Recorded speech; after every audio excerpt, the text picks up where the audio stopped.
سيدنا ونبينا ومولانا محمد مبارك وسلم وصل عليه. الصلاة والسلام عليك يا رسول الله، الصلاة والسلام عليك يا حبيب الله، الصلاة والسلام عليك يا شفيع المذنبين، الصلاة والسلام عليك يا رحمة للعالمين.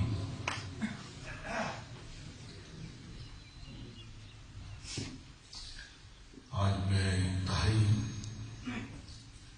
فخر محسوس کر رہا ہوں، غیر معمولی فخر محسوس کر رہا ہوں کہ آج دو پنجاب کی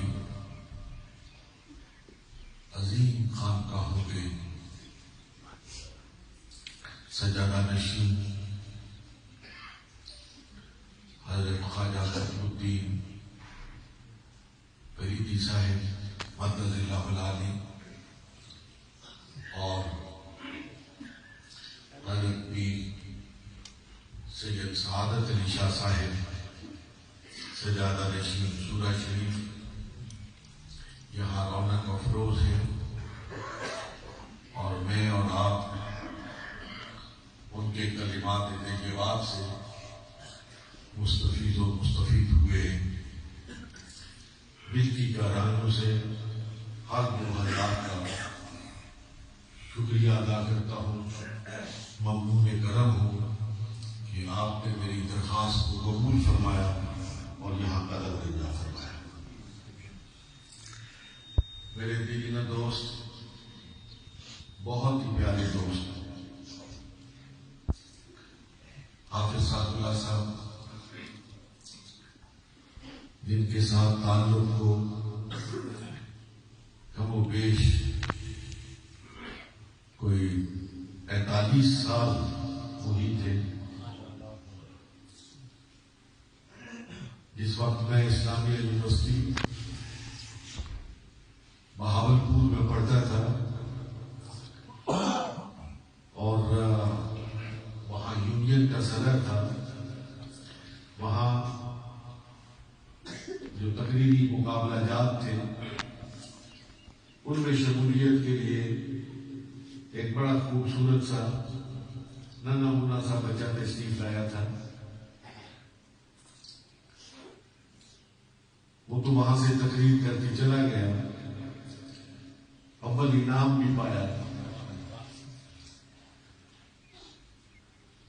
بہت بات وہ جب یہاں تشریف لائے تو خود تو ننھے منے نہیں تھے، کئی ننھے منے ان کے گھر میں ولادت پا چکے تھے، لیکن انہوں نے وہ سند دکھائی تو میں بھی افتخار سے جھوم اٹھا کہ ان کی اس وقت کی سند پر میرے دستخط تھے، اور وہ یہی عالم دین، قابل فخر عالم دین حافظ محمد سعد اللہ صاحب تھے۔ جب کبھی خدمت میں گزارش کی، انہوں نے انتہائی محبت سے اس گزارش کو قبول فرمایا اور یہاں تشریف لا کر مجھے اور آپ کو مستفید ہونے کا موقع مرحمت فرمایا۔ مولانا مسعود عالم ہزاروی برطانیہ کی رونق، وہاں کا اخبار ہو یا وہاں کے نشریاتی ادارے جو مسلمانوں کی کوششوں سے وہاں تربیت کا اور تعلیم کا فریضہ سر انجام دے رہے ہیں، مولانا مسعود عالم ہزاروی ایک فعال کردار ہے۔ اللہ رب العالمین ان کو بھی اجر عظیم سے نوازے کہ انہوں نے کمال شفقت سے آج ہزارے سے بھی سفر فرمایا اور یہاں ہمارے لیے استفادے کا موقع فراہم کیا۔ خدای تخت ہزارے و میں کاران تار. ماشاءاللہ. اور میرے بہت ہی عزیز علامہ سجاد احمد ساجد صاحب، انہوں نے تو آج اپنی مسجد سے غیر حاضری بھی کی. میں یہ تو نہیں کہہ سکتا کہ جمعہ قربان کیا، کیونکہ جمعہ تو انہوں نے یہاں بھی پڑھا، لیکن وہاں کے لوگ آج ان کی کمی یقیناً محسوس کر رہے ہوں گے. ان محبتوں کو نظر انداز کر کے انہوں نے ہمارے وجود کو گرمایا اور ہمیں اپنی میزبانی کا شرف بخشا. اللہ تعالیٰ سب حضرات کو جزائے خیر عطا فرمائے. نعت خوان حضرات ہماری مجلسوں کی رونق ہے اور عشق رسول کی جوت کو جگاتے ہیں. اللہ تعالیٰ انہیں ان کی آوازوں کے ساتھ سلامت ہے. حضرات تقریریں ہو چکی ہیں اور بہت ہی خوبصورت تقریریں ہو چکی ہیں، اور حضرت پیر صاحب یہ آخر میں علم و عرفان سے بھرپور گفتگو، ماشاءاللہ کلام شاعر و زبان شاعر. یہ ہر دو حضرات جو عشقی فیضان کے بہت بڑے مراکز کے ساتھ تعلق رکھتے ہیں، ہمیں ان پر فخر ہے. یہ دونوں مراکز ایسے ہیں کہ بے شمار طالبان فیض تھے، تشنہ لب آتے رہے اور ان مراکز سے دریا بدامہ واپس جاتے ہیں. چورا شریف نقشبندیوں کا بہت بڑا مرکز ہے. چورا شریف سے اور کئی آگے خانقاہیں وجود میں آ گئی. خلفاء کا ایک بہت بڑا وسیع سلسلہ ہے جو نقشبندی فیض کو عام کر رہا ہے. اور سرائکی میں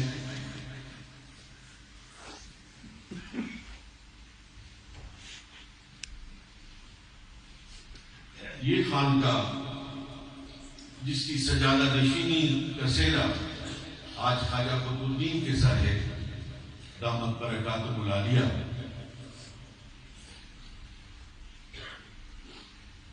سرائکی کا علاقہ اس خانقاہ کے نور سے منور ہے. حضرت خواجہ یار محمد فریدی رحمۃ اللہ تعالی علیہ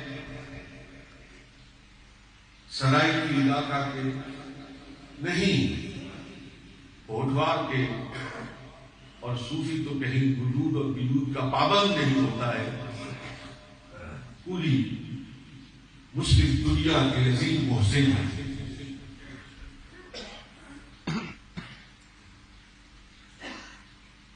مجھے ایک بہت صاحب منصب نے بتایا تھا کہ ایک مرتبہ وہ جب بوسنیا میں بہت خدشات تھا تو وہاں ایک کانفرنس میں تشریف لے گئے. پوری دنیا سے مسلمان زعما اس کانفرنس میں شرکت کے لیے آئے ہوئے تھے. وہاں ایک بوسنین نے بوسنی زبان میں نعت شریف پڑھی. کہنے لگے یا وہ بوسنین اس زبان سے واقف تھا جو نعت پڑھ رہا تھا، یا اس وقت مجلس میں موجود بوسنیا کا جو صدر تھا وہ اس زبان سے واقف تھا. اور اس میز پر میں نے نظر دوڑائی تو مجھے کوئی ایسا شخص نہیں لگا جو بوسنی زبان جانتا ہو.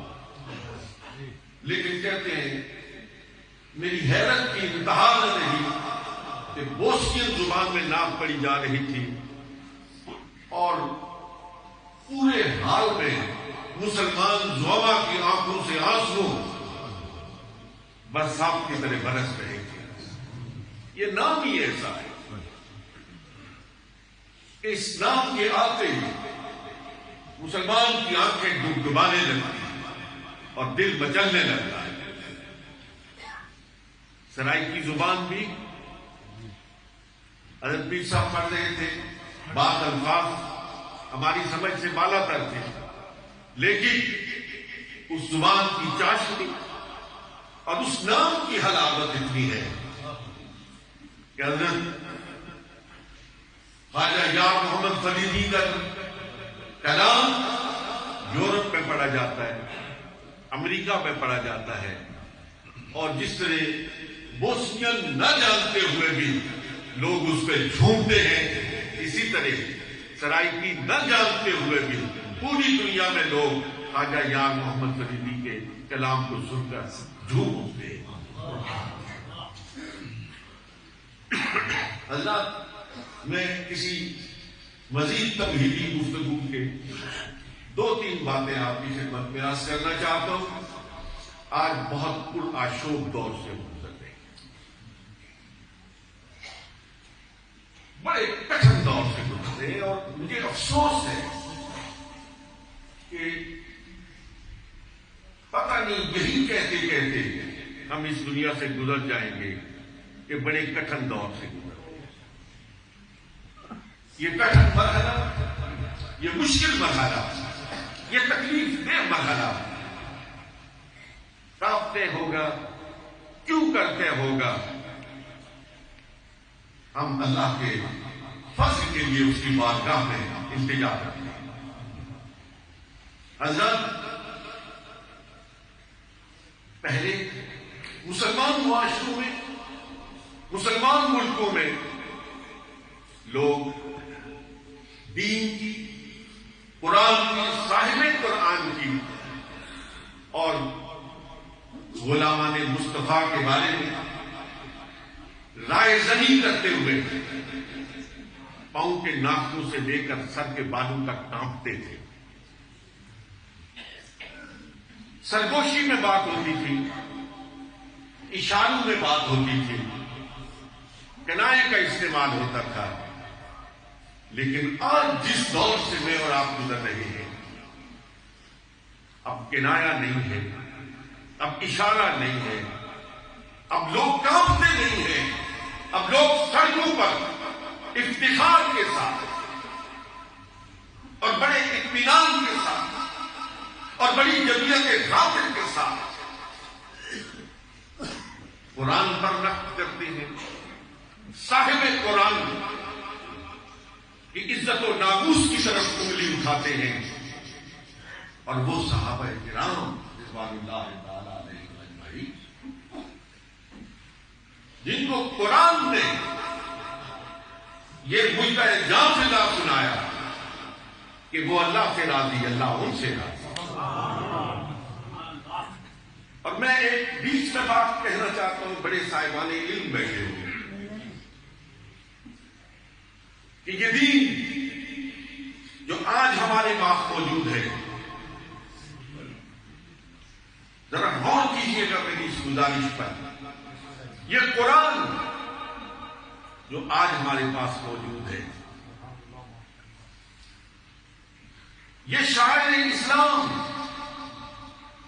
جو آج ہمارے پاس موجود ہے،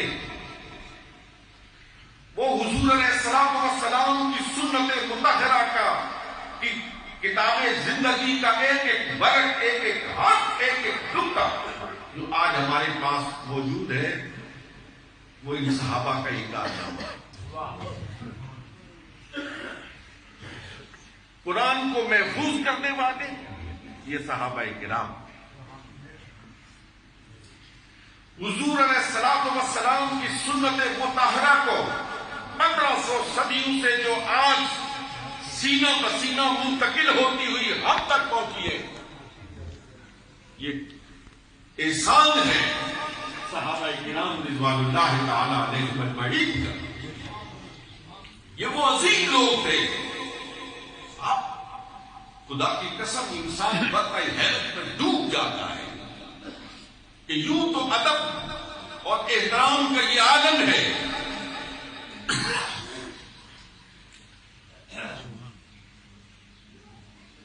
کہ ایسے محسوس ہوتا ہے کہ مجلس محمد الرسول اللہ میں بیٹھنے والوں کے سروں پر پرندے بیٹھے ہوئے ہیں, سارے ہلائیں گے توڑ جائیں گے. لیکن ادب اور احترام کے یہ شاہکار محمد الرسول اللہ کی داڑھی مبارک کے سفید بالوں کو بھی گر دیتے. کہ سرکار کی داڑھی کے سفید بال کتنے تھے. جب حضور علیہ السلام کبھی مسکراتے تھے تو کتنے دندان مبارک ظاہر ہوتے تھے اور کتنے چھپے رہتے تھے. یہ کمال ہے محمد رسول اللہ صلی اللہ علیہ وسلم کا بلا شبہ کہ آپ کی زندگی کا ایک ایک نقطہ محفوظ ہے. لیکن کیا ان کا کمال نہیں ہے جنہوں نے اسے ایک ایک نقطے کو محفوظ کیا؟ حضرات محترم, نعرہ تکبیر،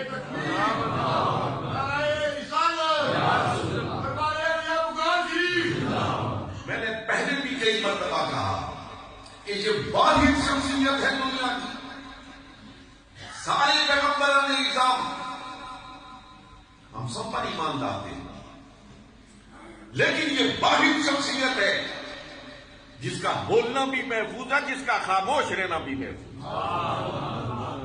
کب بولے کب چپ رہے, بولنا بھی موجود ہے, چپ رہنا بھی موجود ہے. لیکن اس بولنے کو اور اس چپ رہنے کو ہم تک پہنچانے والے کون تھے؟ یہ صحابہ کرام رضوان اللہ تعالی علیہم اجمعین. لیکن افسوس کی بات ہے مسلمانوں کہ آج ہمارے اس معاشرے میں, مسلم معاشرے میں, وہ صحابہ موضوع سفر بنے ہوئے, زبانیں تان دراز ہو رہی ہیں. اور یہ سنی مجلس ہے, یہ اہل سنت کا اجتماع ہے. مجھے بس افسوس کہنا پڑتا ہے کہ آج سنیوں کے اجتماع میں افضلیت صدیق اکبر پر دلائل دینے کی ضرورت محسوس ہو رہی ہے. افسوس کی بات ہے, یہ بھی کوئی متنازع مسئلہ ہے, اس پہ بھی دو رائے ہو سکتی ہے. جن کی دوسری رائے تھی وہ تو بہت پہلے سے جدا ہو چکے ہیں. اب آپ کس بات پہ بات کر رہے ہیں؟ اس لیے میں اس خانقاہ کے خادم کی حیثیت سے تمام مسلمانوں سے اور بالخصوص خانقاہ کے وابستگان سے جو یہاں حاضر ہیں اور جو حاضر نہیں ہیں, سب کی خدمت میں یہ عرض گزار ہوں کہ خدا ان مجلسوں کی زینت نہ بنے جہاں صحابہ کرام رضوان اللہ تعالی علیہم اجمعین کی کسی اشارے اور قدائم سے توہین کی جاتی ہو اور ان صحابہ میں کوئی تفریق ہو. اللہ کہتا ہے رضی اللہ عنہم ورضوا عنہ. میں اور کون ہیں, آپ کون ہیں؟ یا آج کا کوئی پڑھا لکھا 4 کتابیں پڑھنے والا کیا حیثیت رکھتا ہے کہ وہ کہے کہ یہ ٹھیک تھے, وہ ٹھیک نہیں تھے, یہ بڑے تھے, یہ چھوٹے تھے؟ حضرت پیر صاحب مجھے بات یاد آ رہی ہے, کسی نے سوال کیا حضرت مرزا مظہر جانے جانا رحمت اللہ تعالی علیہ سے کہ حضرت سیدنا غوث اعظم رضی اللہ تعالی عنہ کا مرتبہ بلند ہے یا مجدد الفسانی کا؟ ان دونوں میں سے مرتبہ کس کا بلند ہے؟ تو حضرت مرزا صاحب نے فرمایا کہ یہ وہ بتا سکتا ہے جس کا مرتبہ ان دونوں سے بلند ہو، جس کا مرتبہ ان دونوں سے بلند ہو، وہ بتا سکتا ہے کہ ان میں سے کس کا مرتبہ بلند ہے، کیونکہ اوپر سے ہو کے دیکھے گا نا کہ کون بلند قامت ہے اور کون کوتاہ قامت ہے۔ اور پھر کیا خوبصورت بات ارشاد فرمائی، فرمایا یہ سارے شبنستان محمدی کے پھول ہیں، ہر ایک کا رنگ اپنا ہے، ہر ایک کی خوشبو اپنی ہے۔ یہ جو صحابہ کرام رضوان اللہ تعالی علیہ اجمعین ہیں، یہ بھی محمد الرسول اللہ کے باغ کے پھول ہیں، اور جس کو جہاں جہاں سرکار نے بٹھا دیا ہے، جس پودے کو جہاں لگا دیا ہے، وہیں سے وہ خوشبو دے رہا ہے۔ اس لیے حضرات محترم احتیاط کیجیے۔ اور دوسری بات جو میں آپ کی خدمت میں عرض کرنا چاہتا ہوں کہ فتنہ و فساد، تخریب، اناد، بغض، کینہ، یہ وہ بیماریاں ہیں جو ہمارے معاشرے کو دیمک کی طرح چاٹ رہی ہیں۔ گھر میں فساد برپا،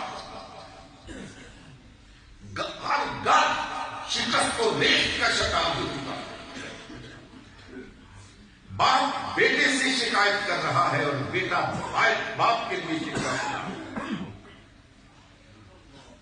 یہ خانقاہوں کے لوگ یہاں پہ بیٹھے یقیناً یہ بھی اس تجربے سے گزرتے ہوں گے، مجھے ہر روز اس سے واسطہ پڑ رہا ہے۔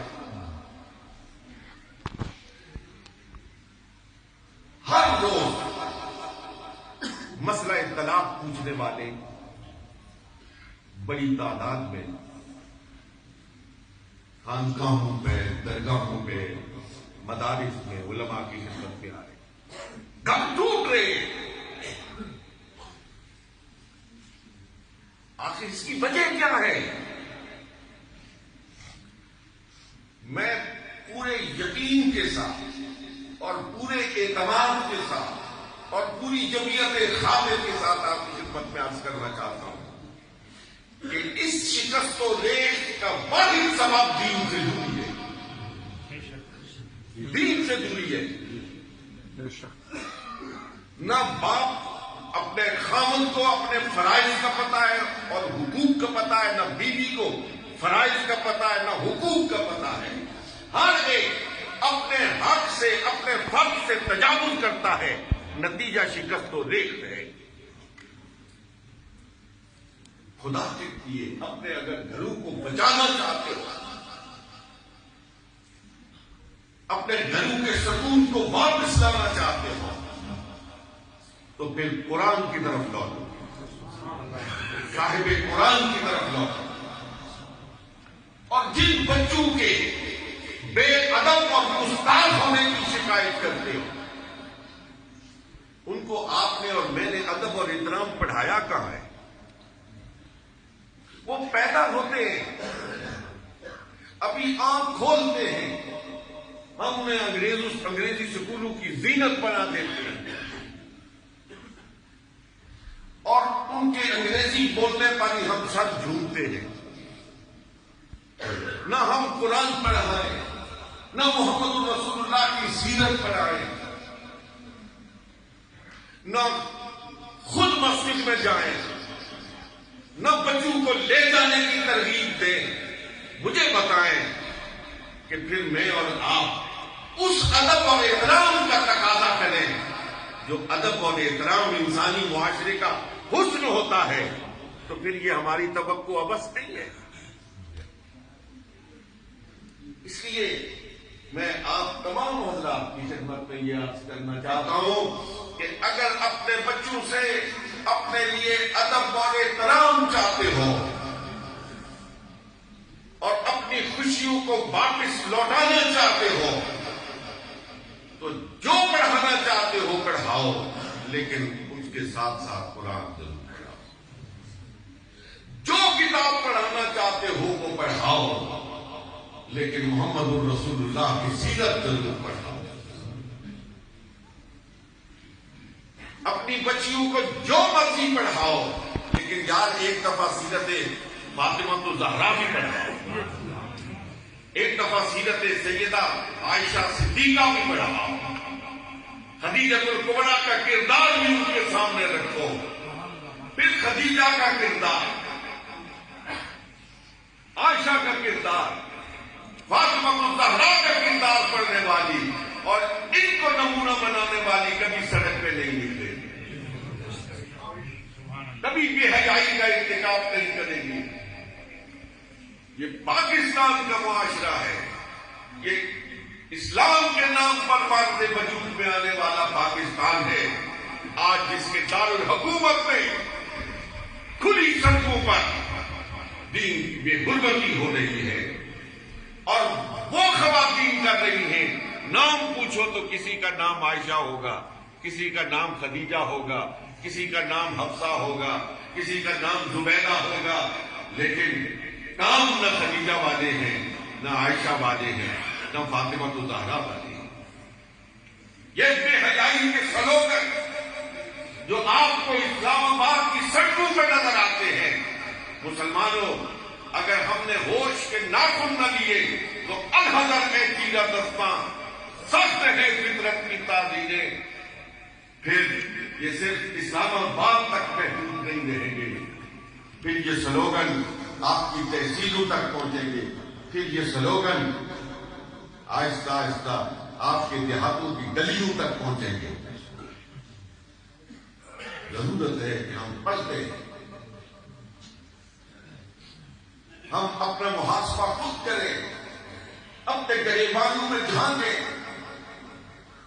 سارا دن وہ والد، میری اس بات پہ غور کیجیے گا، جو اپنے معاش کو بڑھانے کے لیے پھرتا رہتا ہے، سر لگا رہتا ہے، کوئی خبر نہیں اسے میرا بیٹا کدھر ہے، کوئی خبر نہیں میری بیٹی کدھر ہے، کوئی خبر نہیں یہ کہاں جاتے ہیں، یہ کہاں سے آتے ہیں. نتیجہ پھر وہی نکلتا ہے جسے میری اور آپ کی آنکھ دیکھ رہی ہے. اصل بیلنس جس کو کہتے ہو نا آپ، بینک بیلنس،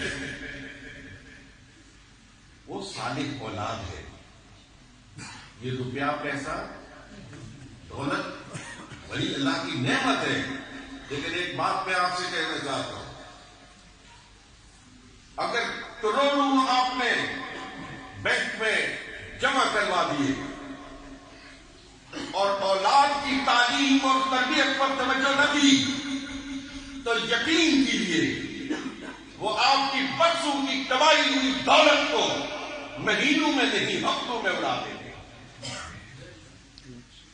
اور آج تو زمانہ اور آگے ہے. حضرت میں حیران ہوتا ہوں،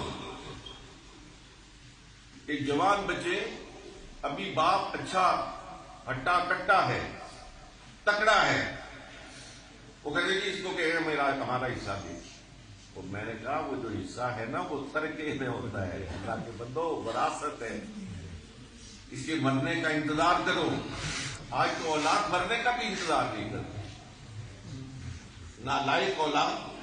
وہ تو کہتے ہیں دیں جی ہمارا حصہ، پتہ نہیں یہ کب باجی فوت ہوگا، ہمارا حصہ ہمیں دو. لیکن اگر آپ نے ان کی تعلیم اور تربیت پر توجہ دی، ان کو محمد الرسول اللہ کا غلام بنایا، پیسہ ایک بھی پیچھے نہیں چھوڑا، میں پورے یقین اور اعتماد سے کہتا ہوں کہ وہ اپنے معاش کی دنیا خود بنا لیں. وہ پھر ترقی پہ نظر نہیں رکھتے، وہ پھر وراثت پہ نظر نہیں رکھتے. اس لیے پیسہ ضرور کماؤ. میں نے پہلے بھی ایک دن کہا تھا آپ کو کہ شاہ عبدالعزیز محدث دہلوی رحمۃ اللہ علیہ نے فرمایا ہے اپنی تفسیر عزیزی کے حاشیے میں، انہوں نے لکھا کہ دولت دروازے پہ آئے آنے دو، دروازے سے اندر آئے آنے دو، آپ کی جیب میں جائے جانے دو اسے، لیکن جب جیب سے گزر کے تمہارے دل میں داخل ہونا چاہے تو دروازہ ایک دل کو بند ہے، وہ اللہ کا ہے۔ اور اگر وہاں اللہ موجود رہا تو یہ تمہارے جیب میں آنے والی، تمہارے گھر میں آنے والی، تمہارے دروازے پر آنے والی دولت تمہیں نقصان نہیں پہنچائے گی۔ دولت کماؤ، دو چیزیں سامنے رکھو، دولت آئی کہاں سے ہے اور دولت جا کہاں رہی۔ میں وہ واقعہ نہیں بیان کرتا، لیکن اس کا لطف آپ کی خدمت میں عرض کرتا ہوں، جو خواجہ عبید اللہ حضرات اور مولانا عبد الرحمان جامی کی کاوش فکر ہے۔ ایک شعر کا مصرع جامی کا ہے اور دوسرا مصرع خواجہ عبید اللہ حضرات کا ہے۔ جامی کا مصرع کیا ہے؟ انہوں نے خواجہ عبید اللہ حضرات کے اونٹوں کی کثرت اور گھوڑوں کی کثرت اور مال و منال کو دیکھ کر کہا تھا کہ نمستاں کے دنیا نمردستاں کے دنیا دوستان ہے، کہ وہ مرد ہی نہیں ہے جو دنیا کو دوست سکے۔ اور خواجہ عبید اللہ حضرات نے کہا تھا، میں دوسرا مصرع کہہ کے اس شعر کو مکمل کرتا ہوں کہ اگر دارت برائے دوست دارت نمردستاں کے دنیا دوست دارت، وہ مرد بھی نہیں ہے جو دنیا کو دوست سکے، لیکن اگر رکھے تو اپنے یار کے لیے اس کی مرضی سے کمائے، اس کی مرضی سے خرچ کرے۔ حضرات محترم، دل کی میل کو اتارنے کے لیے اب روز گرتے ہیں، روز گرتے، روز پھسلتے، روز ہمارے دلوں پہ زنگ چڑھتا ہے۔ اس زنگ کو اتارنے کے لیے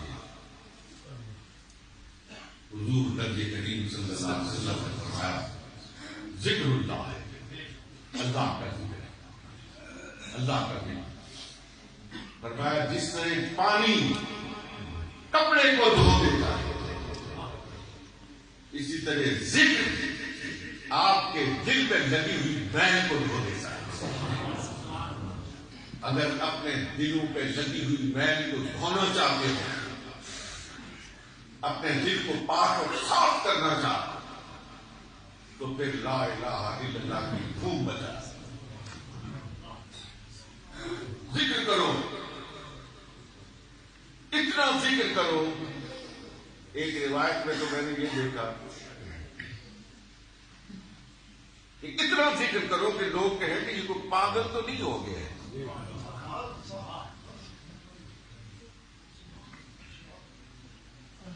اور لوگوں کو آوازیں دو گے، پتہ نہیں کوئی پیچھے مڑ کے دیکھے گا نہیں۔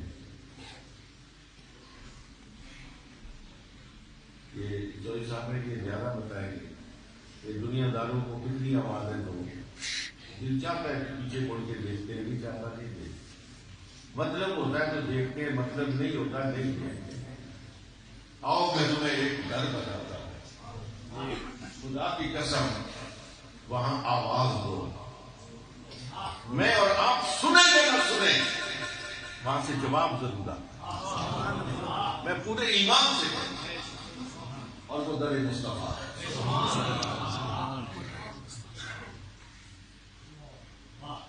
میرے ذہن سے نکلا ہوا ہے۔ ایک بزرگ ہے، وہ یہ ہے نا ہمارے مشہور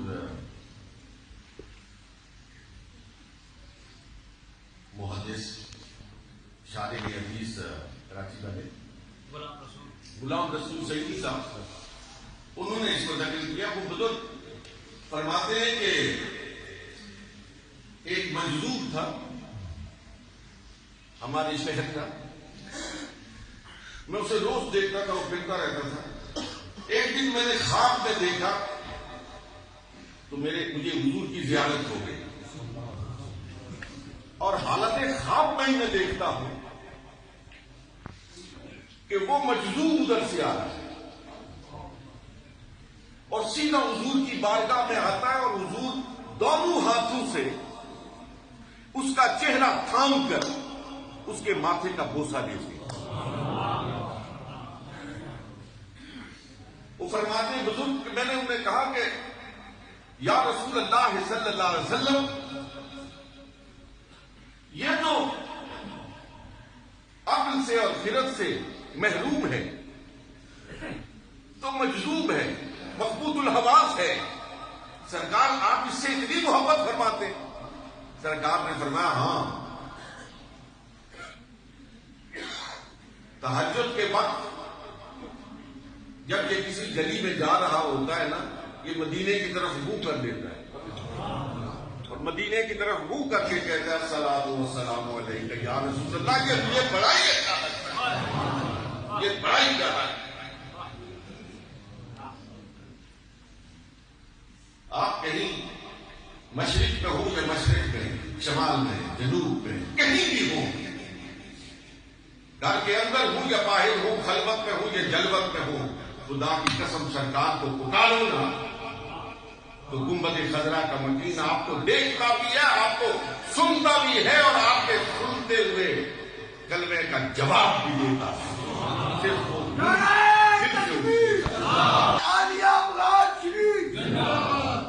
اللہ تبارک و تعالیٰ ہمیں عمل کی توفیق عطا فرمائے۔ اللہ تبارک و تعالیٰ آپ حضرات کی حاضری کو قبول فرمائے۔ اللہ تعالیٰ ان مشائخ اعظام جو یہاں آسودہ خاک ہیں، ان کے درجات کو مزید بلند فرمائے۔ آپ تمام حضرات سے درخواست ہے